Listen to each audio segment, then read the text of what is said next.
오늘은 창세기 강의 5번째 시간입니다. 창세기 1장 6절에서 8절 함께 하시겠습니다. 창세기 1장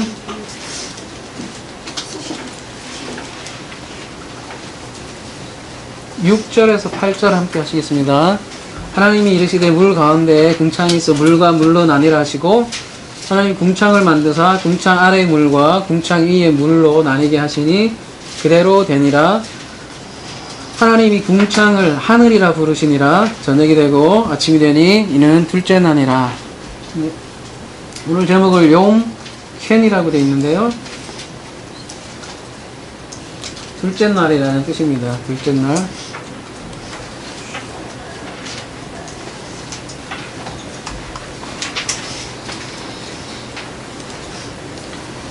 둘째 날에 대해서 한번 알아보도록 하겠습니다. 이 둘째 날에서 가장 중요한 단어는 이 라키아라는 단어입니다. 그래서 일단 6절 좀 직역을 해보면, 그리고 하나님이 말했다. 궁창이 물 가운데 존재하길 원한다. 여기 축약형이라고 되어 있잖아요. 칼 미알료 단축형. 그렇게 되면 희구법이라고 그랬어요. 그래서 궁창이 물 가운데 존재하길 원한다. 그리고 물들 사이가 나뉘게 하길 원한다. 이렇게 1장 6절을 직역할 수 있을 것 같습니다. 주목해야 할 단어가 라키아라고 있습니다. 라키아, 궁창인데요. 이 라키아를 8절에서는 뭐라고 했냐면 하늘이라고 부르셨어요. 그러니까 궁창이 하늘이 되는 거죠. 엘로힘이 라키아, 궁창을 샤마임, 하늘이라고 부르셨다. 이렇게 했기 때문에 궁창을 하늘이라고 이렇게 저희들이 알고 있죠. 그래서 이 궁창을 하늘이라고 부르기 때문에 단순히 물리적인, 그러니까 하늘로 보는 사람들이 사실은 대부분이 있죠. 그래서 궁창을 단순히 하늘로 보는 사람들은 아래 물과 위의 물을 어떻게 설명을 할 수 있을까요? 좀 곤란하겠죠? 그래서 사실 물을 여러분이 한번 생각해 보시면, 물이 공기보다 밀도가 높잖아요. 물이 굉장히 무거워요, 생각보다. 여러분, 물의 그 압력이 어마어마한 거 아시죠? 다 물건을 다 부숴버릴 정도로 엄청난 사실은 밀도를 가지고 있는 게 물이거든요. 그래서 공기 중에 사실은 물 자체가 떠 있을 수가 없죠. 그리고 또 하나는 대기권 밖에 물이 있다면 그 물은 얼어버릴 수밖에 없는 거고요.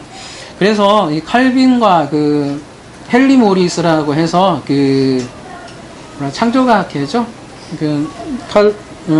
헨리 모리스는 이거를, 칼빈도 그렇고, 궁창 위에 있는 물을 뭐라고 표현을 했냐면 구름으로 표현을 했어요. 구름층. 그러니까 위에 구름에서 어쨌든 비가 내리잖아요. 그러니까 구름도 물 아니냐, 그렇게 생각을 해서 구름층을 인물이라고 칼빈은 그렇게 얘기를 했습니다. 근데 여러분, 구름이 상식적으로 어떻게 생겨요? 헬리모리스 칼빈은 이게 구름이 이제 이렇게 떠 있고, 이게 인물이라고 봤고요. 요거를 이제 대기권 그대로, 이거를 이제 궁창으로 봤고요. 그 다음에 이제 아랫물 이렇게 봤죠. 근데 구름은 어떻게 생겨요, 원래가? 그렇죠. 아래에서 수증기가 되잖아요. 그러면서 이렇게 기화되면서 이렇게 올라가면서 사실은 구름층이 생기는 거잖아요. 근데 창세기 지금 1장 6절은 단순히 그냥 확 나눠버리는 거예요. 이렇게 기하돼서 올라가라는 그런 얘기가 아니거든요. 그래서 물리적인 구름이라고 하기는 좀 어렵습니다. 그리고 구름에 대해서는 우리가 BMW 시간 때 자세하게 한번 알아봤었죠. 간단하게만 정리하자면, 구름은 이제 단수로 쓸 때가 있고 복수로 쓸 때가 있다고 그랬죠. 그래서 물리적인 하늘을 뜻할 때는 단수로 쓰입니다. 그리고 단수로 쓰일 때, 구약에서는 대부분 단수로 쓰였는데요. 여호와와 관련이 되어 있고요. 성경, 말씀, 성막, 영, 이런 것과 관련돼 한마디로 해서 구름은 말씀하고 굉장히 밀접한 관련이 되어 있습니다. 근데 이 구름이 복수에 쓰일 때 굉장히 독특한 용례로 사용되는데요. 이 사람과 관련이 되어 있다는 거예요. 여러분 기억나십니까? 유다서 한번 보도록 하겠습니다. 유다서 1장 12절에 보이면요. 그들은 기탄 없이 너희와 함께 먹으니 너희 애찬에 암초여 자기 몸만 기르는 목자요 바람에 불려가는 물 없는 구름이요 죽고 또 죽어 뿌리까지 뽑힌 열매 없는 가을나무요. 이렇게 거짓 교사들, 거짓 선지자들을 물 없는 구름으로 이렇게 묘사를 했어요. 그래서 물 없는 구름, 거꾸로 말하면 물 없는 구름, 거꾸로 하면 물 담는 구름이잖아요. 물 있는 구름은 뭐를 거꾸로 얘기하자면 말씀을 가르치는, 진리를 가르치는 사람을 물 담은 구름이라고 할 수 있겠죠. 그래서 복수의 구름은 진리의 말씀을 전하는 자들이다 라고 저희들이 한번 알아본 적이 있었습니다. 그래서 계시록 1장 7절에서 저희들이 구름에 대해서 다뤘잖아요. 올지어다 그 구름을 타고 오시리라. 각 사람이 눈을 그를 보겠고 그를 찌른 자들도 볼 것이요 땅에 있는 모든 족속이 그로 말미암아 애국하려니 그래하리라. 아멘. 이랬을 때 구름과 함께 타고라고 번역을 했지만 원래는 함께라고 돼 있잖아요. 그랬잖아요. 메타. 구름들과 함께 오신다라고 요한계시록 1장 7절은 말씀하고 있습니다. 근데 구름들과 함께 온다는 것은 성도들과 함께 온다는 거거든요. 그러면은 성도들과 어떻게 함께 오느냐? 그리고 속히 오리라고 했는데 예수님은 어떻게 오시느냐? 예수님은 어떻게 오시냐면은 진리를 전하는 자들을 통해서 오신다, 그런 말씀이거든요. 그렇기 때문에 예수님께서 심판 때 천사들을 동반한다고 그렇게 묘사가 많이 나와요. 마태복음 16장 27절에 보면, 그래서 27절에 보면 인자가 아버지의 영광으로 그 천사들과 함께 오리니 그때에 각 사람이 행한 대로 갚으리라. 진실로 너에게 이르노니 여기 서 있는 사람 중에 죽기 전에 인자가 그 왕권을 가지고 오는 것을 볼 자도 있나니라. 이렇게 죽기 전에 오신다고 그랬어요. 죽기 전에. 많이 지났잖아요. 근데 분명히 죽기 전에 인자가 그 왕권을 가지고 오는 것을 볼 자가 있느니라 이렇게 했단 말이에요. 우리가 물리적으로 구름으로 생각을 하면 이 말씀이 성취가 안 돼요. 대부분은 다 이상한 얘기가 되는 거거든요. 그러니까 성경은 이렇게 저희들이 이렇게 뭐라 합니까? 표피적으로, 문자적으로 받지 못할 그런 표현들이 많고, 실제로 성경은 그렇게 보아야 합니다. 묵시적인 표현이라고 하죠. 그래서 천사들을 동반한다는 것, 아주 중요한 메시지가 있거든요. 그러니까 하나님은 영이시잖아요. 근데 하나님은 스스로 심판하시지 않고 아들에게 심판을 넘기신다고 그랬잖아요. 근데 예수 그리스도는 이제 영이시잖아요. 영이시고, 근데 그 영이 육을 가진 그 아들들에게 심판을 넘기시고, 그 성도들이, 그러니까 진리를 선포하는 자들이 예수 그리스도를 말을 그러니까 선포하는 그 자체로 심판이 되는 거죠.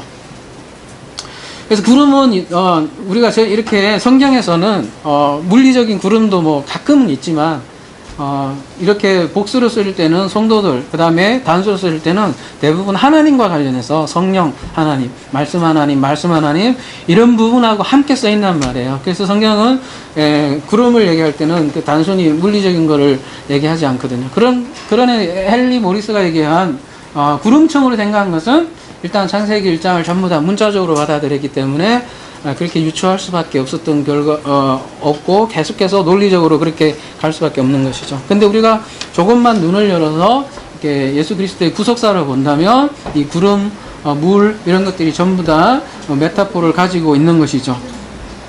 그래서 우리가 문자적으로 받아들일 것이 아니라 그 가지고 있는 그 하나님의 말씀, 그 상징을 우리가 함께 알아보도록 하겠습니다. 그래서 제가 말씀드린 거는 단순히 구름층을 말하는 것이 아니라는 거죠. 그리고 이 하늘도, 궁창도 우리가 그냥 보는 그런 하늘도 아니라는 것이고요.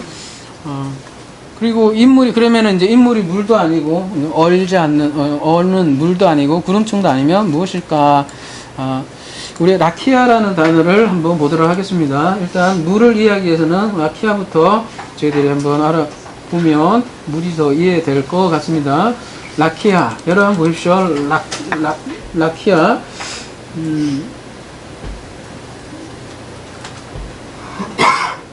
7554에서 유래했다 뭐 이렇게 하는데 여러분 화면에 보이시죠?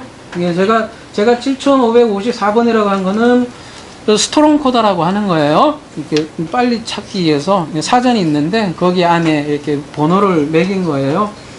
7554에서 유래했는데 넓게 퍼진 것, 궁창, 애견상 보이는 하늘의 반원형 이렇게 돼 있는데 사실 넓게 퍼진 것 이게 가장 궁극적인 뜻이고요. 7554번 그래서 한번 가보겠습니다. 땅을 탕탕 치다, 유추적으로 망치질을 하면서 펴다, 얇은 금속 박으로 덧입히다, 두드리다, 넓게 만들다, 편편하게 펴다, 이게 뭐 이런 뜻을 가지고 있거든요. 망치로 탕탕 치다, 넓게 펴다라는 뜻 가지고 있습니다. 라카가. 그래서 우그러진 것, 단단하게 이제 뭉쳐진 것들을 치고 때려서 원형대로 이렇게 넓게 이렇게 핀 거죠. 정확하게는 얘기하면 성경에서 용례는 이게 뭘 얘기하냐면 금, 은, 동 같은 것들을 탕탕탕탕 쳐서 이렇게 넓게 뭐라 가지고 그거를 판박대기 이렇게 두드려서 펴서 이렇게 씌우는 것을 라카라고 얘기를 하는 겁니다. 그래서 이 궁창 라키아는 이 금속석의 얇은 판면을 얘기하는 거죠. 그리고 이 라키아하고 관련된 성구들이 보면 대부분은 펴다라는 그런 개념을 가지고 있어요. 한번 볼까요? 시편 36편 6절 보시면요.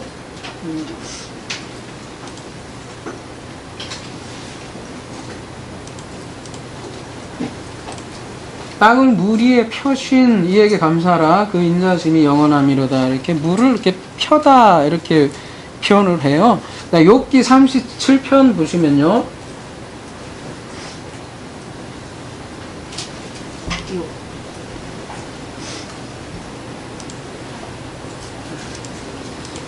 (18절) 보시면요.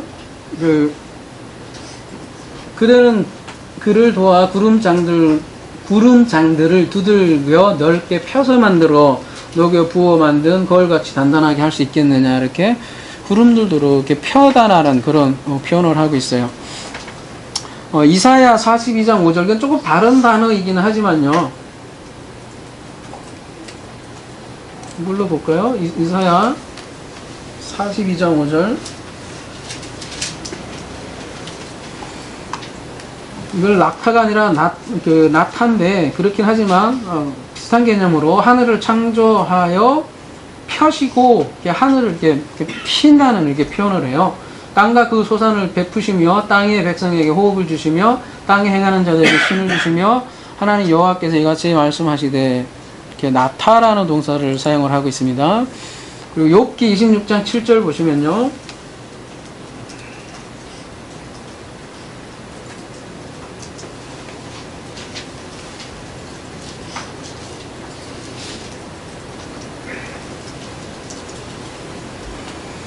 그 북천 하늘을 허공에, 여기도 이렇게 펴시며 땅을 공간에다 이렇게 달아버린다고, 이런 표현들을 하고 있어요. 그래서 히브리어 나타 이것도 아까 그거랑 비슷하게 연장을 사용해서 이렇게 펴고 구부리는 거를 얘기하는 거거든요. 왜 이렇게 하늘을 표현하는데 이 나타나 이렇게 피는 걸로 이렇게 그런 표현을 할까요? 여러분, 연장을 사용하고 펴고 구부리고 하면 떠오르는 게 무엇입니까? 그렇죠. 우리가 다시 한번 재련하고 이런 그런 모든 것들이 사실은 우리 창세기 1장이 다시 한 번 더 우리 성막과 관련이 있다는 것을 다시 한번 발견할 수 있어요. 그 용어 자체가요. 성막은 뭘로 구성되어 있습니까? 크게 금속으로 따지면 금은 어디에 있어요? 네, 지성소도 있고 성소에도 있고, 그 다음에 은도 있어요. 은은 어디에 있을까요? 은은 성소에 이렇게 둘레에 기둥이죠. 기둥 이런 게 은으로 되어 있고, 동은 어디에 있을까요? 그 제일 마지막 구역에 이렇게 구분해서 이렇게 성막을 짓는 거예요. 그러니까 거룩함의 정도가 달리하는 거죠. 그걸 보여주기 위해서 일부러 노, 동 이렇게 기물을 좀 달리해서 사용을 하고 있어요. 그래서 노를 두드려서 핀 곳이 어디죠? 번제단하고 물두멍. 요 두 기물은 노를 이렇게 두들겨 펴서 만들었고, 그러니까 은은 그 성소의 기둥이라고 그랬고, 그다음에 성소와 지성소는 금으로 다 되어 있다는 거죠. 이렇게 되어 있어요.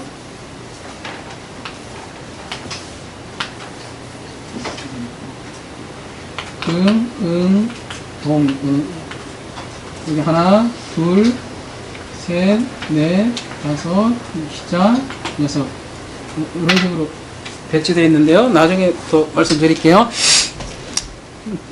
그래서 기물을 이렇게 금을 이렇게 얇게, 여러분 금이 조만해도 이렇게 피면 막 한없이 넓어지잖아요. 이렇게 해서 씌우는 거죠. 언약계, 지성소에는 언약계가 있는데 그 언약계 그 안에는 나무로 되어 있죠. 무슨 나무일까요? 가시나무잖아요. 가시나무를 이렇게 얇게 그 금으로 이렇게 입혀버린 게 언약계이죠. 그렇게 얇게 피는 거를 라키야, 궁창이라 그래요. 여러분, 궁창. 그래서 창세기로 다시 돌아와 볼게요.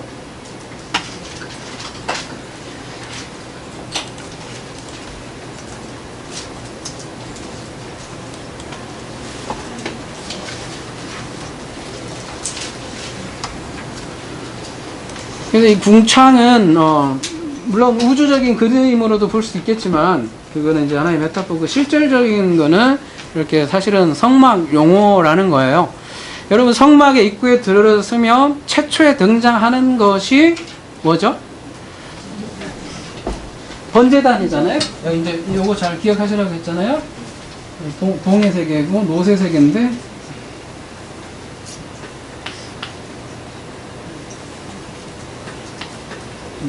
이게 번제단이에요. 번제단은 뭐 하는 것이죠? 가장 먼저? 응? 양을 잡는 양을 잡는 거죠. 우리가 창세기 1일이 무슨 날이라고 그랬죠?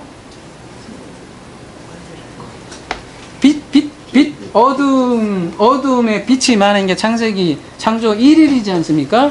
근데 그 빛이 임하는 날이 언제냐면 출애굽, 여러분, 그래서 창세기 1장을 볼 때는 세 가지를 동시에 보셔야 돼요. 우주적인 그림은 뭐 기존에서 다 강의를 하니까 일단 빼두고 두 가지를, 성막을 생각을 해야 되고, 하나는요, 또 하나는 여러분 그걸 뭘 생각을 해야 되냐면 출애굽을 생각을 하셔야 되고요, 또 하나는 절기를 생각을 하셔야 돼요. 다 생각을, 세 가지를 다 생각해야 되는데, 첫째 날은 어둠의 빛이 임했단 말이죠. 그게 뭘로 사실은 실현됐냐면 출애굽으로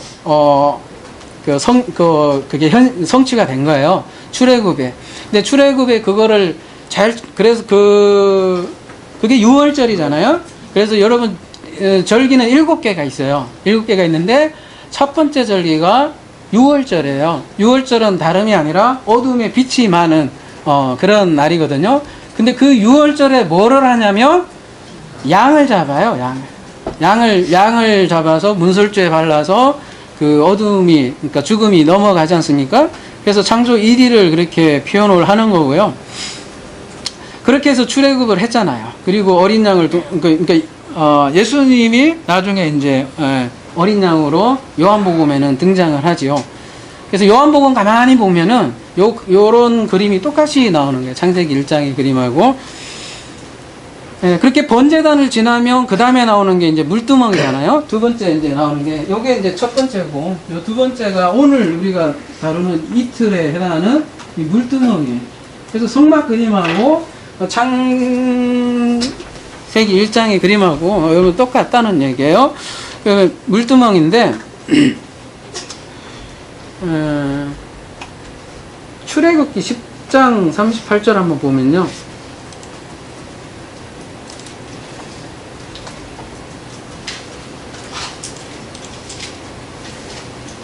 너는 물두멍을 그래서 노수로 만들고 그 받침도 노수로 만들어 씻게 하되 그것을 해막과 제단 사이에 두고 그 속에 물을 담으라. 이런 명령이 나와 있어요. 그래서 놋을 낙하해서 물두멍을 만들고요. 그 물두멍 위에 물을 담아요. 그 다음에 뭐를 하냐면 제사장들의 몸을 이렇게 씻게 한다는 거예요. 그러니까 그 그림이 창조로는 이렇게 표현하는 거예요. 이 궁창에서 그래서 물과 물을 바달하셨다 이렇게 얘기하는데요. 이 바달이 뭐냐면은 구별하고 분리하는 겁니다. 이제 궁창에 의해서 물과 물이 분리되는 거예요. 이제 7절에 보면 그게 이제 아랫물하고 이랫물이라는 표현으로 나옵니다. 그래서 이랫물하고 아랫물을 이렇게 나누는 거죠.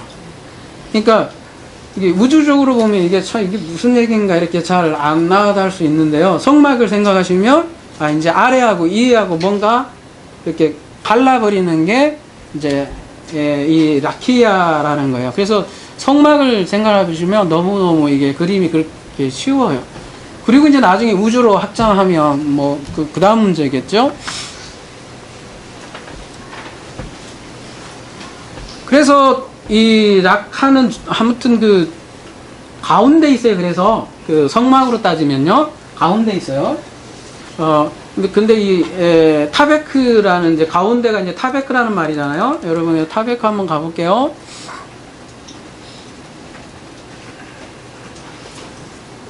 우리가 두 가지를 생각해야 될 것 같아요. 하나는 전체적인 큰 틀로 성막을 1, 2, 3로 생각을 한번 하셔야 되고요. 우리가 창세기 1장 1절 기억나시죠? 여기는 크게 엘로힘, 여기는 샤마임, 에레츠 이렇게 크게 나눈다고 했잖아요. 큰 틀이 이게 3단계로 되어 있고 그 안에 이제 기물들이 성막에 기물들이 채워져요. 하나, 둘, 셋, 넷, 다섯 개 하나씩 둘씩 세지. 그 두 가지를 동시에 생각을 해야 되는 거예요. 그래서 큰 틀에서 타베크는 이 중앙이 되는 거예요. 큰 틀에서 타베크는 그러니까 성소가 되겠죠. 성소가.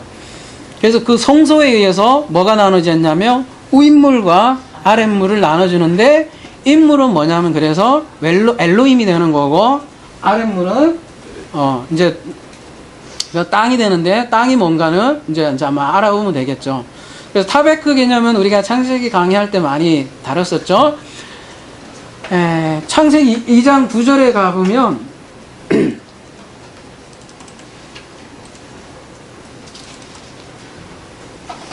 그 여호와 하나님이 그 땅에서 보기에 아름답고 먹기에 좋은 나무가 나게 하시니 동산 가운데 그래서 생명나무하고 선악나무가 하필이면 그래서 동산 가운데 있는 거예요. 여러분 동산도 어떤 뭐라고 해야 되나요? 이런 성막의 관점으로 한번 보세요. 보면 조금 더 그림이 더 와닿을 거예요. 막연한 저쪽에 터키 지방에 그 여기 그림도 있죠. 에덴의 추방 저런 개념으로 보지 마시고 성막의 개념으로 보시고 또 우리라는 결국 몸성전으로 이렇게 그림을 그려보시면 동산 중앙에 있다는 거죠. 이거를 한 동산으로 보신다면 동산도 성막이라고. 여기에 왜 하필이면 이 가운데에 하필이면 동산 가운데에 선악나무와 생명나무가 있는가 이런 질문을 해야 된다는 거죠. 보통은 그렇게 생각하잖아요. 가운데 있으니까 잘 보이게 해서 잊지 않게 그러니까 나중에 변명할 수 그런 식으로만 생각할 수 있는데 그거보다는 이제 성막으로 더 접근을 하면 여러 가지로 우리에게 의미가 있다는 거죠. 창세기 3장 3절도 그 말씀에 나오죠. 동산 중앙에 있는 나무의 열매는 하나님의 말씀에 너희가 먹지 말라 이렇게 얘기했습니다. 그래서 이 동산 중앙에 있다는 거는 동산 중앙에 의해서 위하고 아래가 갈라질 수 있다는 거예요. 창세기 이제 2장 3장에는 이 동산 중앙에서 이제 일어나는 일들을 얘기하는 거고 그 창세기 여기 동산 중앙에서 3장으로 가느냐 아니면 밑으로 다시 떨어져 나가느냐 그런 갈림길이 있는 거죠. 그게 라키아라는 거죠. 라키아. 다시 우리 오늘 6총으로 다시 나면 이제 물에 대해서 근데 라키아가 물과 물을 나눈대요. 마임인데요, 마임. 물에 대해서는 우리가 많이 나눴죠. 특별히 BMW 때 물에 대해서 별도로 주제도 나눴고요. 물은 그래서 설명드리기가 좀 쉬울 것 같은데요. 여러분 익숙하니까 물은 하나님의 그 말씀을 상징한다고 했지 않습니까? 여러 가지 근거 구조는 많죠. 사실은 대표적인 것만 몇 가지만 보고 바로 다른 곳으로 넘어가겠습니다. 예레미야 2장 13절 있는데요. 내 백성이 두 가지 악을 행하였나니 곧 그들의 생수의 근원이 되는 나를 버린 것과 스스로 웅덩이를 판 것인데 그것은 그 물을 가두지 못할 터진 것이니라. 이렇게 해서 생수의 근원을 하나님이 자신을 생수의 근원이라고 표현을 하고요. 예레미야 17장 13절에서도 생수의 근원이신 여호와를 이렇게 표현을 해요. 그 다음에 요한복음 4장 10절의 신약에서도 마찬가지로 예수님이 물로 하나님의 말씀을 표현을 하시는데 예수께서 대답하여 이르시되 내가 만일 하나님의 선물과 또 내게 물 좀 달라 하는 이가 누구인 줄 알았더라면 네가 그에게 구하였을 것이요 그가 생수를 내게 주었으리라. 이렇게 물에 대해서 말씀을 하고 있습니다. 물은 이렇게 하나님의 말씀을 상징을 합니다. 우리가 그래서 물 못 먹으면 그냥 금방 목숨을 잃죠. 그런데 창세기 1장 7절로 다시 넘어가서 하나님이 궁창을 만드사 궁창 아래 물과 궁창 위에 물을 나뉘게 하심에 그대로 되니라. 이렇게 되어 있습니다.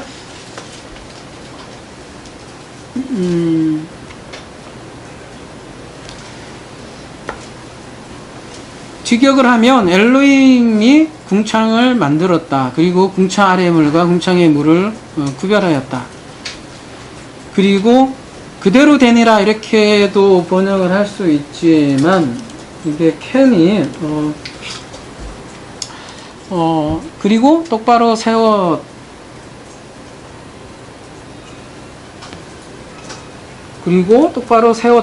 예, 그냥 리얼료 접속사와 하니까 똑바로 세웠다. 이게 세우는 개념도 이렇게 있네요. 예, 그 궁창을 이 아래로 나누었다. 구별했더니 그리고 그것으로 똑바로 세웠다. 캔. 신학적 용어로 하면 히스테미 용어거든요. 그걸로 똑바로 세웠다. 뭐 그런 개념으로 봐도 될 것 같아요. 근데 그냥 개역개정에는 어떤 느낌이냐면 뭐 이렇게 해라 했더니 되느냐 이런 느낌만 있는데 좀 더 나가서 그게 왜 그렇게 만들었냐는 느낌이 캔에서 나오죠. 원어에서는. 자, 아무튼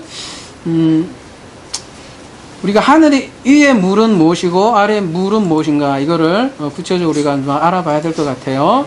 그래서 우리가 이제 성소로 한번 생각을 해보자고요.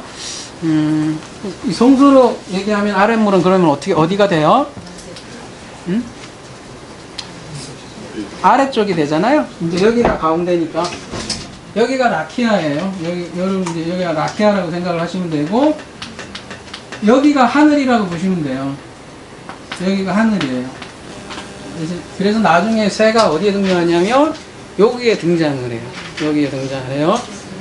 네, 그래서 아래쪽은 그러면 뭐가 되죠?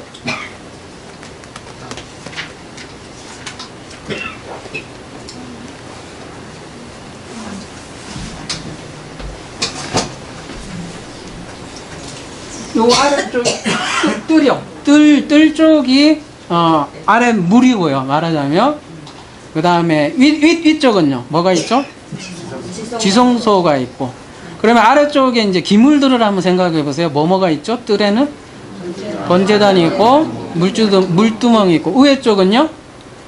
위에 물이 법궤 하나 있죠? 그러면 법궤와 번제단과 물두멍의 차이가 뭔가 이런 거를 여러분이 많이 묵상해 보면 아랫물을 통해서 윗물을 아는 그 의미가 뭔지를 우리가 알 수 있을 것 같아요. 근본적으로 이 물두멍하고 번제단하고 위에 법계하고는 무슨 차이가 있을까요? 왜 그쪽은 위에 물이고 왜 이쪽은 아래 물일까요?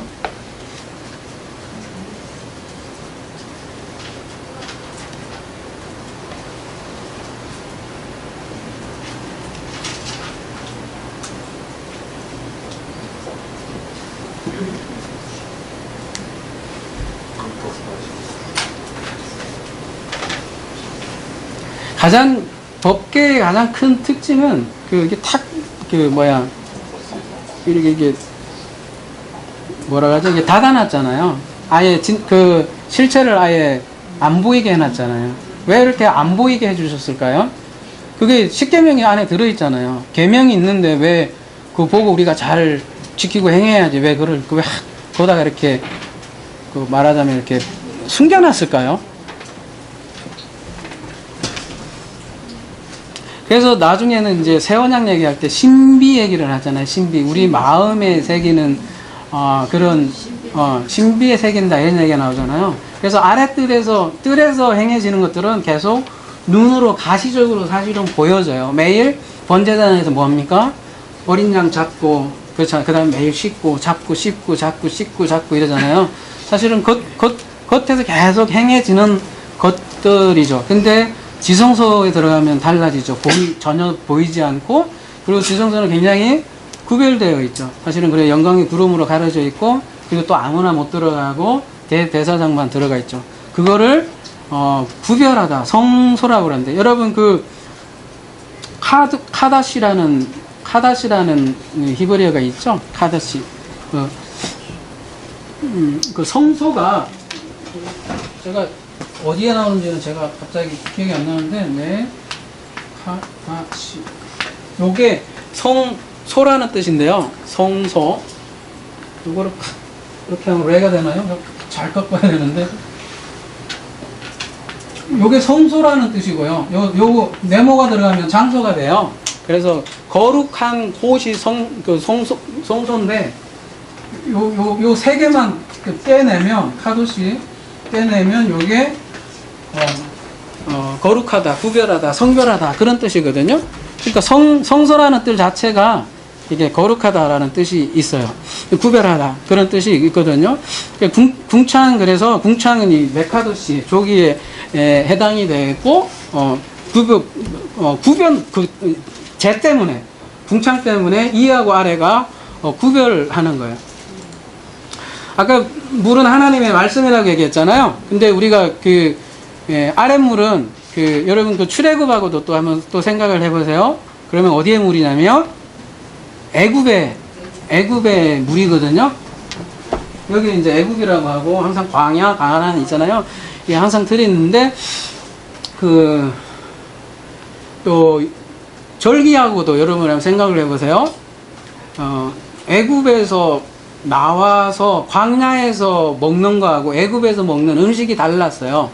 다른 게 뭐가 있었을까요? 응?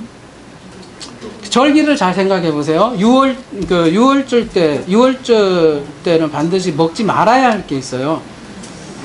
그게 뭐가 있을까요? 네, 그러니까 유교병을 먹지 말라고 그래요. 그래서 그러니까 6월절이 첫 번째 절기고, 그 다음에 이제 두 번째 절기가, 무교절인데요. 무교절은 이제 6월절이 이제 첫째 날이며, 그 다음 날부터 7일간이 무교절이거든요. 이 7일간은 무교병을 먹어야 돼요. 그래서 무교병은 어디서 먹는 음식이냐면, 광야에서 먹는다고요. 근데 그 얘기는, 애굽에서는 유교병을 먹었다는 얘기예요. 왜 이렇게 복잡한 절기를 만드시고, 뭐는 먹고, 뭐는 안 먹게, 이렇게 만드셨을까요? 그러면 유교병은 뭘 뜻하는 걸까요? 네, 섞인 거예요. 섞인 거. 비진리. 교리로 다 섞인 거예요. 지금 이거를 성경 말씀이 순수한 말씀이 있는데 이거를 다 교리로 다 섞어갖고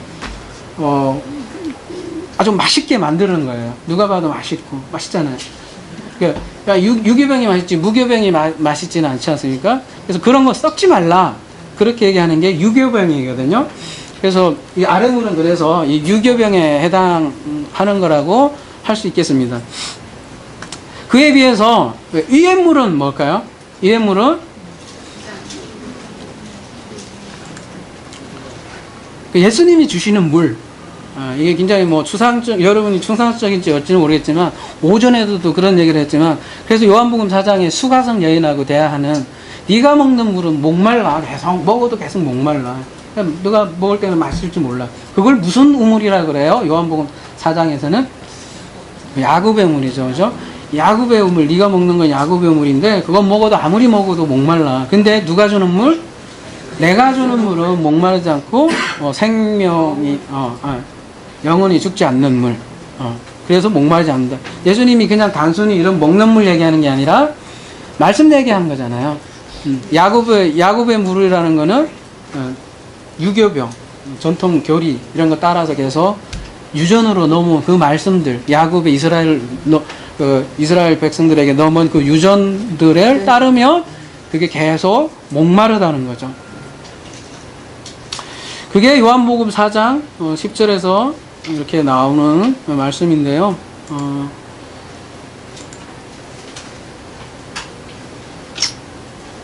잠깐 볼까요? 요한복음 4장 10절. 아주 자주 보는 말씀이다.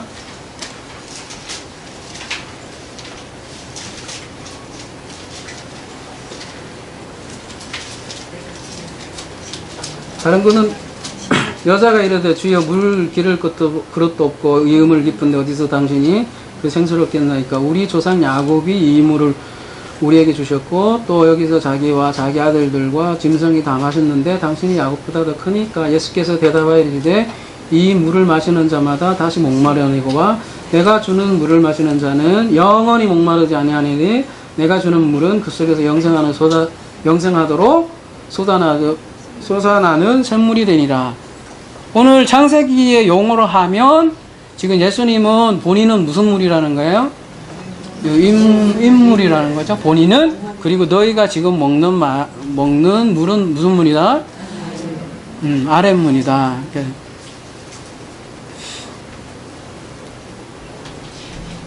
그렇게 얘기하는 거죠. 그래서 그러면 우리도 지금 똑같지 않습니까? 물을 잘 마셔야 되는 거죠.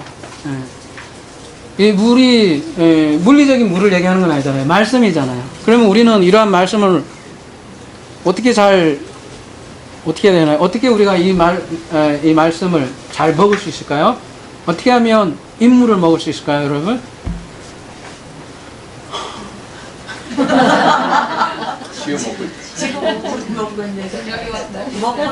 본인이, 그러니까 이걸 본인이 스스로, 본인 스스로요, 이거를 알아야만 가능해. 그러니까, 본인이, 이게 애국 교리인가, 이제 여기는 주로 이제, 교리나 기복 신앙이나 뭐 이렇게 얘기하는, 같은 기독교라도요, 이렇게 얘기하는, 딱 보면 알잖아요. 그러니까 스스로가 여기 아니면 여기에는 계속 율법만 있는가 아니면 여기 예수님의 진짜 말씀이 있는가를 스스로 그걸 봐서 말하자면 이 물 좋은 곳이 어딘지 예? 성남이 아니고 여기야? 아니 그러니까 여기가 좋다고 제가 얘기하는 건 아니고요. 모르겠어요. 근데 여러분 예전에 춤 잘 추시는 분들, 이렇게 많이 놀아보신 분들은 물 좋은 데 아시잖아요. 물 좋은 거 아시잖아요. 마찬가지로 말씀도 스스로 이게 스스로 구별이 안 되면 알 수 없는 거예요. 무슨 얘기냐면 지금 수많은 말씀들이 많이 전해지지만 아랫물을 전해주는 목자도 있고 인물을 전해주는 목자도 있는데 사실 적다는 거예요.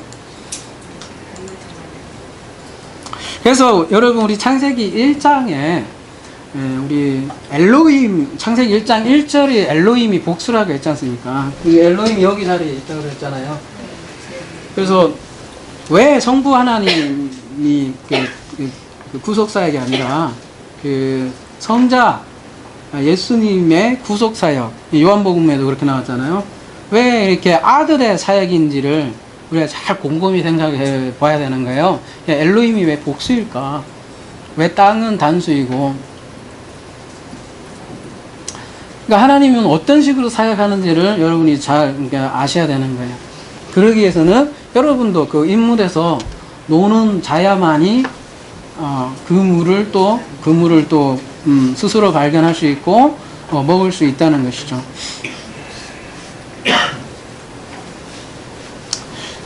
라키아는요, 중간에 있잖아요. 그러니까 중간에 성소이니까, 일종의, 이렇게 보면 될까요? 성소는 지성소의 그림자라고 보면 될까요?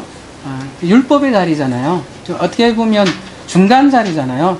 그러니까 하늘의 그림자인데요. 이 율법을 통해서,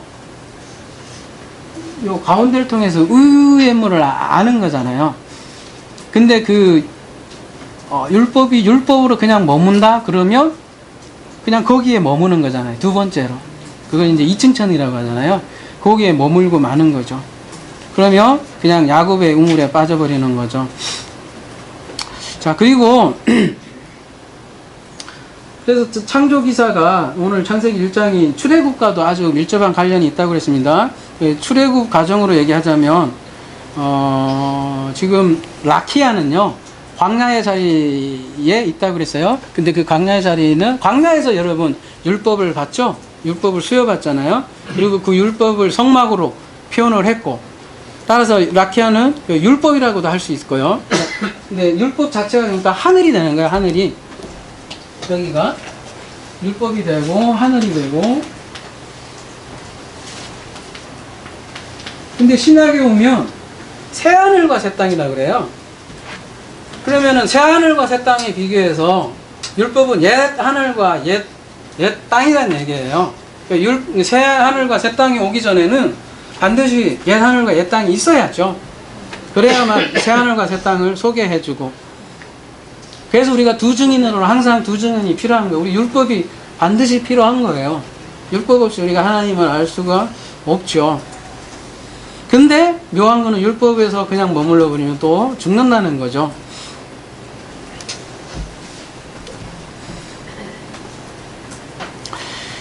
그래서 정리하면 궁창은 광야하고 율법을 또 뜻하기도 하고요. 그래서 이 율법을 어떻게 받느냐가 굉장히 중요하고요. 이 율법을 어떻게 받느냐에 따라서 또 뜰에 거하느냐, 또 지성소로 가느냐, 갈림길에 선다 할 수 있겠습니다.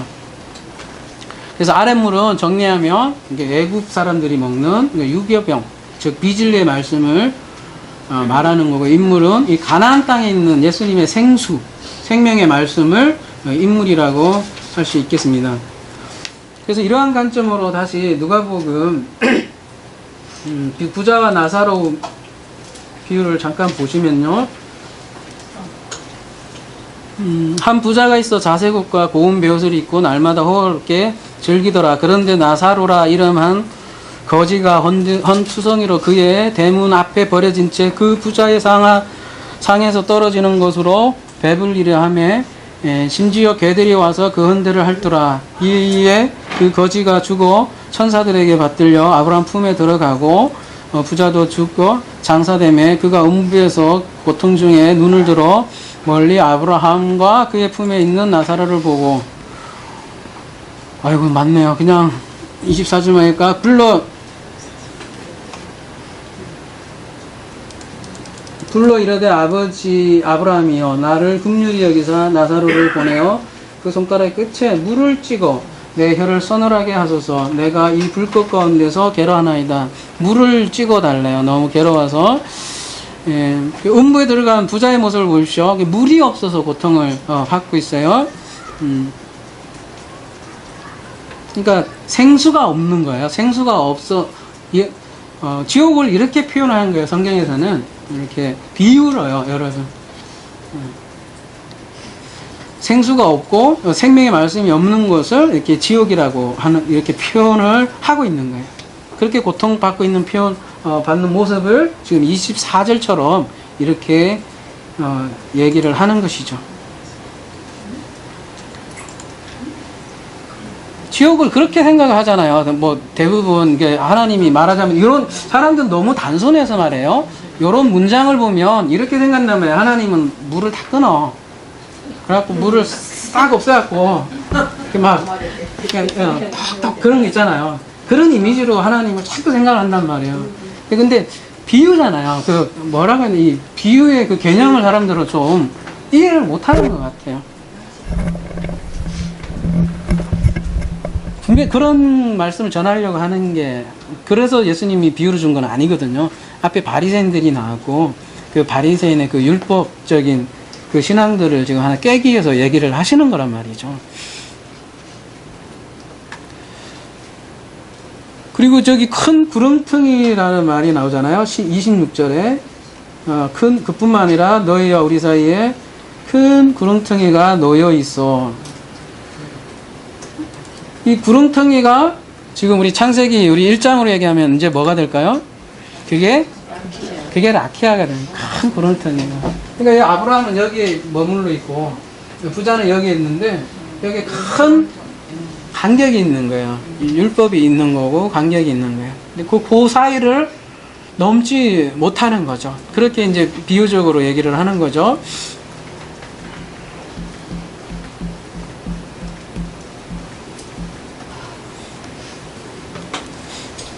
창세기 1장 8절로 한번 넘어가도록 하겠습니다.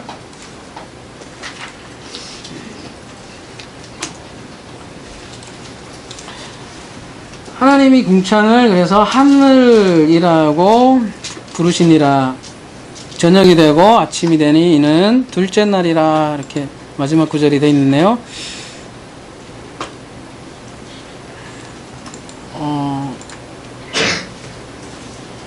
여러분 그 보기에 좋았더라는 말이 그 이틀째는 없다고 사람들이 많이 물어봐요. 왜 그럴까요? 근데 이제 물리적으로 보거나 아니면은 뭐 이렇게 보시는 분들도 있더라고요. 그 궁창이 이렇게 뭐라 해야 되나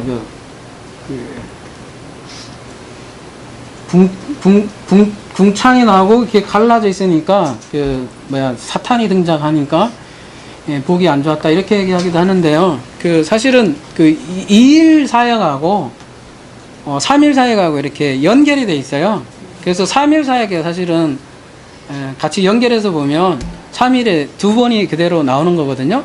그러니까 3일이 이제 큰 틀을 그냥 틀만 돼 있다면 4일째 그 틀에 채워지는 거거든요. 그러니까 4일에 다 완성되기 때문에 4일에 보기 좋았더라 이렇게 두 번이 연속해서 나오는 거죠. 그렇게 그냥 크게 보면 되지 너무 뭐라고 해야 되나 왜 여기는 보기 진짜 그러면은 이틀째는 뭔가 보기 안 좋은 게 뭔가 있어 해갖고 자꾸 찾아내려다 보니까 사탄까지 나오고 첫째 날하고 둘째 날에 이제 타락한 천사가 그때 발생했다. 실제로 이렇게 주의하는 사람들이 있단 말이에요. 둘째 날에 사탄이 생겼다. 소설을 쓰는 거죠. 그래서 하나님 보기 안 좋았다, 보기 좋았다, 이런 게 안 들어갔다. 그런 얘기도 나온다는 거죠.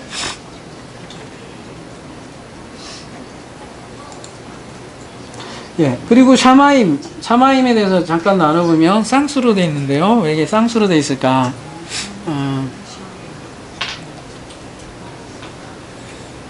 이거 뭐 참 많이 다뤘죠, 우리가 물리적인 하늘이라면 우리가 쌍수로 혹은 뭐 복수로 쓰는 용례가 없죠.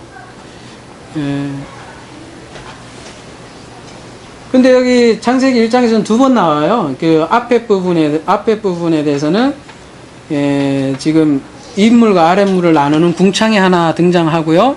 저쪽에 이제 14절에는 다시 주야를 나누는 궁창이 또 등장을 하죠. 앞에는 윗물, 아랫물 나누고 궁창이 등장하고 뒤에는 주야를 나누는 궁창 이렇게 등장을 해요. 그래서 복수로 볼 수도 있고 또 하나는 이 성막으로 이렇게 여러분 보시면 이 하늘도 여러분 뭐 사도 바울이 그런 얘기를 했잖아요. 나는 셋째 하늘이라고 그랬나요? 셋째 하늘 그런 식으로 얘기를 했잖아요. 그런 의미에서 하늘은 하나가 아니다 이렇게 볼 수도 있을 것 같고요. 가장 높은 하늘이 여기 있고요. 지성도 있고 그 다음 하늘. 땅도 그래서 이게 맞닿아 있어서 하늘이라고 얘기해요. 그래서 첫째 하늘, 둘째 하늘, 셋째 하늘 그런 면에서 복수가 되고 또 요거 말고 성소 안에서도 또 하늘이 또 따로 수 있고 첫째 하늘 요거 휘장을 이렇게 가운데 이렇게 막혀 있으니까 둘째 하늘, 셋째 하늘 이렇게 보기도 하고요. 성소 안에서 개념으로 보면 요 둘이가 짝인 거죠. 그리고 전체로 보게 되면 그 복수 개념으로 되고요. 그래서 하늘을 물리적으로 보면 이게 왜 복수냐 쌍수냐 이런 게 이해가 안 되지만 이 성막을 이해하면 마땅히 쌍수가 돼야 되는 거죠. 둘이가 쌍으로 돼 있잖아요.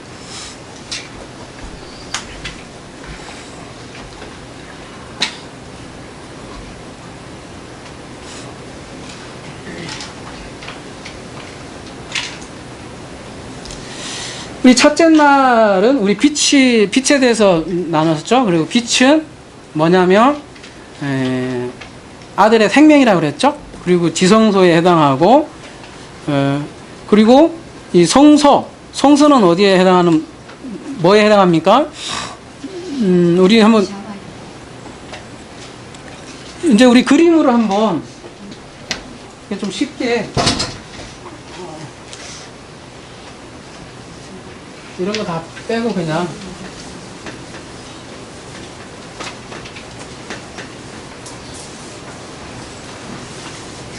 이제 첫째 날은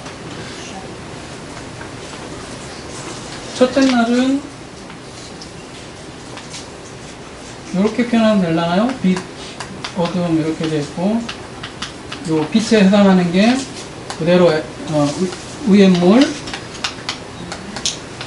아랫물이 있고 가운데에 창 이렇게 생겼죠.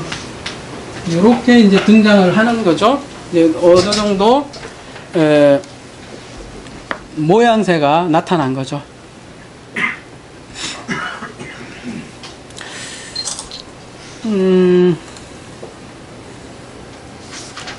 그리고 절기로 얘기하면 아까도 말씀드렸듯이 첫째 날이 6월절이라고 보시면 될 것 같고요. 6월절은 어둠의 빛이 임한 거고요. 둘째 날은 무교절로 보시면 될 것 같고요. 무교절에는 무슨 일이 일어났는가 한번 생각해 보시면요. 6월절을 통해서 출애굽을 하게 되죠. 출애굽을 하면 이스라엘이 반드시 통과해야 되는 곳이 있었죠. 역사적 사건으로 출애굽 사건에 뭐를 통과를 했죠? 출애굽하고 괜히 홍해를 건넜잖아요. 그 홍해를 그게 바다잖아요. 그 바다를 표현한 게 물두멍이에요. 물두멍 이렇게 괜히 띄웠네. 전재단이 있고 이렇게 물두멍 이렇게 있는데 여기 물이 이렇게 이렇게 있어요. 물이 이렇게 쫙 갈라지는 거를 표현을 하는 게 물두멍으로 표현을 해놓은 거예요. 그래서 이 사도 바울은 이 바다를 가른다. 이 물두멍 이거를 뭐라고 표현을 하냐면 세례받았다 이렇게 표현을 해요. 이스라엘 백성들이 세례를 받았다. 그래서 우리 신앙의 여정상에는 이 물두멍은 또 세례에 해당되는 거예요. 고린도전서 10장 보시면요. 고린도전서 10장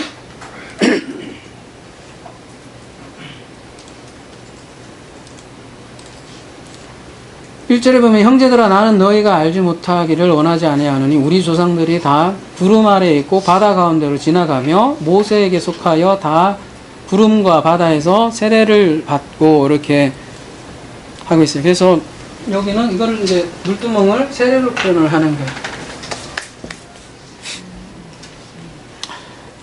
그리고 요한복음 좀 생각을 해보시면 요한복음 제일 처음에 무엇으로 시작을 하죠? 이제 뭐 태초에 말씀이 계시라 이 말씀이 하나님과 함께 해주고 말씀은 하나님이다 이렇게 나오잖아요. 그 다음에 나오는 내용이 뭐예요? 빛 얘기 나와요. 빛이 나오고 빛은 뭐다? 생명이다 이런 얘기가 나오고 그 다음에 무슨 장면이 나오냐면은 예수님께서 세례받는 장면이 곧바로 이어져요. 그러니까 요 창세기 1장과 그대로 문맥이 똑같은 거예요. 그러면서 세례 요한이 예수님을 보고 뭐라고 그래요? 하나님의 어린 양이로다 이렇게 표현을 한다는 거죠. 6월절 표현이죠. 그러니까 창세기 1과 이게 출애굽기 홍해 사건과 요한복음 세례 장면은 이 물두멍의 그 그림하고 거기서 만난다는 거예요. 그 그림하고 똑같다는 거예요. 그러니까 예수님은 요한복음에 의하면요, 예수님은 빛으로 오셨어요. 그리고 그분이 세례를 받으셨어요. 그분이 하나님인데 왜 세례를 받을까요? 응? 우리하고 연합하는 거죠. 그죠? 우리의 자리로 연합을 하는 거고, 그리고 우리는 마찬가지로 우리도 홍해를 반드시 건너야 되고, 그래서 홍해를 건넌다는 거는 회개의 장면도 되고요, 세례 장면도 되는 거예요. 그래서 고린도전서 5장 6절에 한번 가보시면요, 요런 장면들을 이렇게 표현을 해요. 고린도전서 5장 6절에 보면 너희가 자랑하는 것이 옳지 아니하도다. 적은 누룩이 온 덩어리에 퍼지는 것을 알지 못하느냐? 너희는 누룩이 없는 자인데 새 덩어리가 되게 하여 묵은 누룩을 내버리라. 우리의 유월절 양 곧 그리스도께서 희생되셨느니라. 이런 말씀을 했는데 8절까지 더 볼까요? 이러므로 우리가 명절을 지키되 묵은 누룩으로도 말고 악하고 악의에 찬 누룩으로 말고 누룩이 없이 오직 순전함과 진실함의 떡으로 하자. 이렇게 했습니다. 이 말씀은요, 그 창조, 그러니까 오늘 말씀하고 관련이 있는 거거든요. 창세기 2일.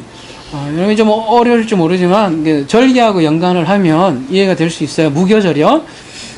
여러분, 애굽을 급히 떠났어요. 그런데 사실은 빵을 부풀릴 사실은 시간이 없었죠. 그러니까 그냥 막 들고 나왔겠죠. 그래서 그냥 그런 이유도 있을 거고요. 근데 그런 빵을 누룩이 없는 빵을 들고 났는데, 이거를 이제 애굽 떠난 것은 이제 기념하라고 해서 이렇게 7일 동안 맞자라고 하는데요. 무교병을 맞자라고 하는데 이 맞자를 7일 동안 먹게 하는 거예요. 그러니까 아까도 말씀드렸지만 그래서 이날에는 일하는 것도 금지하고 그런 날이에요.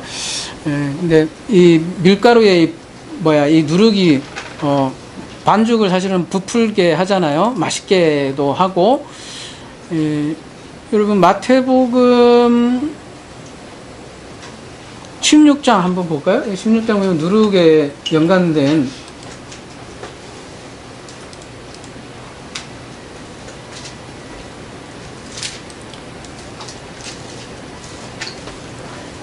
여기 보면 오직 바리새인과 사두개인들의 누룩을 주의하라 이런 말씀을 해요. 그 다음에 갈라디아서 5장 9절에도 보면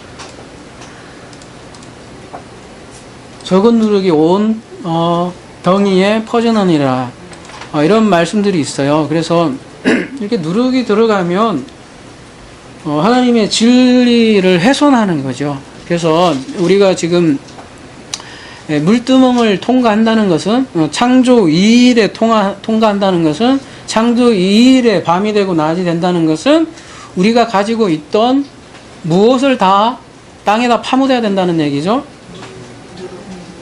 누룩이요. 그러니까 지금 우리로 얘기하면 우리가 가지고 있는 비진리들을 다 땅에다가 다 묻어 버려야 되는 거죠. 그리고 빠이빠이 하는 그 지점이 지금 바다를 둘이 구분하는 거예요. 궁창에서 그거를 분리수거라고 해야 되나요? 그걸 해야 돼요. 그런 뜻이 포함되어 있죠. 여러분, 예수님께서 유월절 만찬 때 제자들과 함께 나눈 떡이 뭐냐면 그게 무교병이에요. 그냥 맛있는 떡이 아니라 별로 맛없는 그 무교병이에요.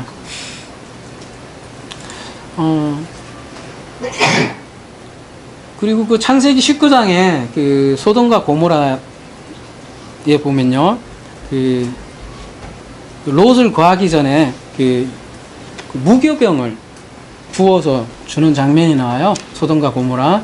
거기에도 무교병이 등장을 하고,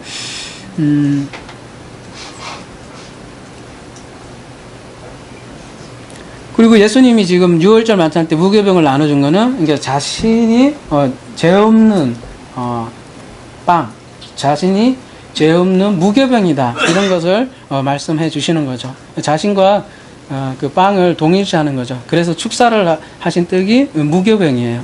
그리고 예수님께서 나는 생명의 떡이다 이렇게 얘기하잖아요. 알톤. 나는 생명의 떡이다 이렇게 얘기할 때 그 떡과 그 마지막 그 만찬 때 썼던 그 떡이 원어로 똑같아요. 둘 다 전부 다 소돔과 고모라 때도 마찬가지고 전부 다 무교병이라는 사실입니다. 그래서 이 무교병은요, 누룩은요, 그 땅에다가 여러분 묻게 돼 있어요. 그 이스라엘 절기에 보면 땅에다 막 묻어요. 그래서 번제단에서는 어린 양이 죽는 모습으로 나온다면은 이 누룩은 또 무교절은 제2일에 장사되는 그런 거를 또 상징을 해요. 예수님의 죽음을 상징을 하겠죠. 그래서 땅에 묻히는 장면으로도 묘사를 하는 거고요. 그래서 고린도전서 5장 7절 다시 가보시면 아까 그래서 이런 말씀을 하시는 거죠. 사도 바울이 너희는 누룩 없는 자인데 새 덩어리가 되게 해서 묵은 누룩을 내버리라. 우리의 유월절 양 곧 그리스도께서 희생되셨느니라. 이런 의도를 두고 사도 바울이 이런 얘기를 했던 것이죠. 자, 그래서 이 물두멍이 그래서 홍해 도화 사건하고 관련이 되어 있고, 그래서 물두멍을 바다라고도 여러분 해요. 바다. 그래서 아랫물을 바다라고 그러는 거예요. 그래서 잇물은 하나님의 말씀이고 아랫물은 이제 그래서 밑에 바다가 되는 거예요. 바다. 그래서 3일째, 창조 3일째는 이제 바다에서 뭐가 드러나요? 그래서 묻이 드러나잖아요. 바다에서, 그러니까 물두멍이 바다고, 바다에서 묻이 드러나는 사건이 이제 창조 3일이란 말이죠.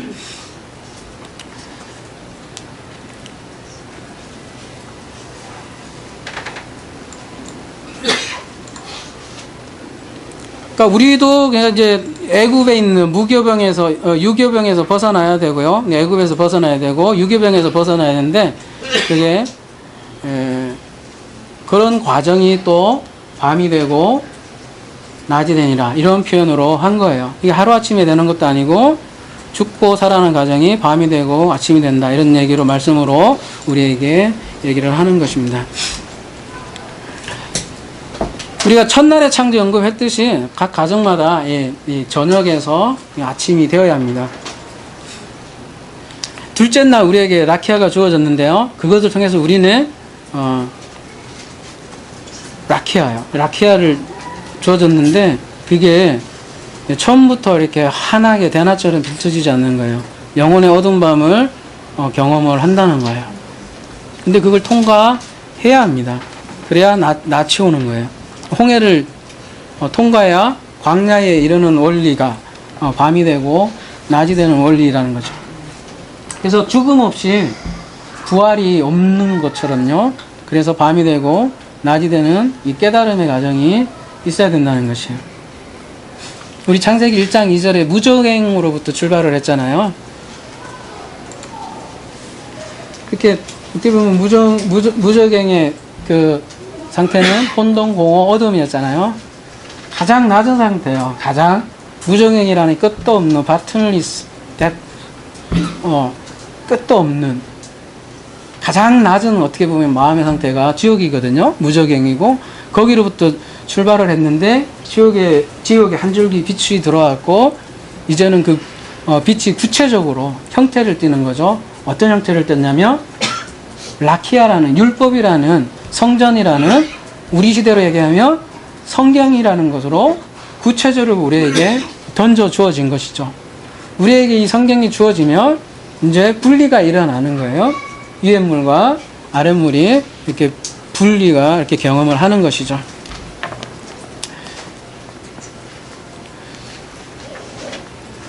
그래서 물두멍을 지나면 어디가 나와요? 성소가 나오고 성소와 지성소는 휘장으로 막혀 있죠. 이 휘장이 이제 두 번째 하늘인데요. 두 번째 하늘의 끝인데 그걸 이제 이층천이라고도 하고 그래서 하나님께서는 그 휘장이 이렇게 그 뭐라고 되어 있습니까? 그 이사야 40장 22절 한번 봅시다.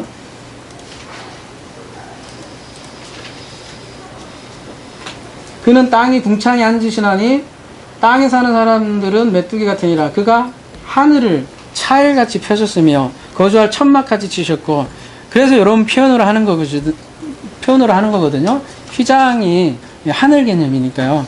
예, 하늘을 차일같이 펴셨으며 이런 표현을 하는 거예요. 시편 104편 2절도 그래서 이런 표현이 있습니다.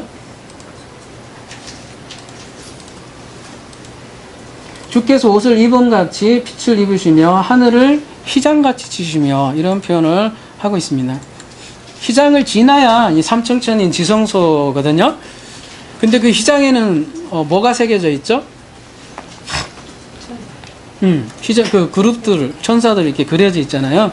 그래서 에덴 동산에서 그 생명나무를 그룹들이 이렇게 둘러싸인 모습이 되어 있지 않습니까? 그 그림이 성막 모습하고 똑같다는 거죠.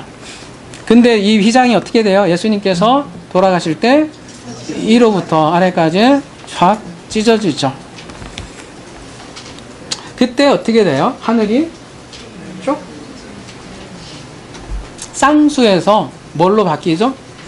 예, 단수로 바뀌면서 뭐가 됐다고 그러죠? 요한계시록에서는 새 하늘이 됐다고 하죠. 새 하늘이. 그리고 새 하늘과 새 땅이 되었다고 이렇게 되죠. 새 하늘과 새 땅에는 그래서 뭐가 없어요? 물이 없어. 바다가 없다고 그렇게 표현합니다. 요한계시록 21장 가볼게요. 1절 가보면 새 하늘과 새 땅을 보니 처음 하늘과 처음 땅이 없어졌고 바다도 다시 있지 않더라. 뭐 지금 창세기 용어로 얘기하면 그때는 아랫물이 없더라 그런 얘기죠.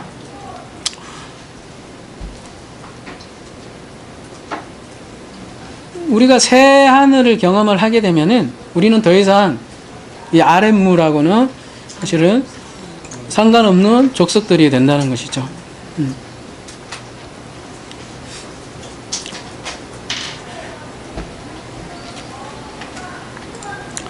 자, 그래서 우리 창세기 1장 1절 말씀을 다시 한 번 더 기억합시다. 이게 아주 큰 틀이니까요. 예, 창세기 1장 1절은 아버지 안에서 근원, 시작 안에서 머리 안에서 엘로힘이 하늘들과 땅을 창조했다. 이런 말씀이잖아요. 그래서 창세기 1장 1절은 결국은 이 둘째 날에 하늘을 통해서, 하늘들을 통해서 이 땅인, 무적행인 땅을 나중에는 엘로힘을 만들겠다라는 것이 창세기 1장 1절이죠. 이 목적을 우리가 항상 기억해야 되겠고요.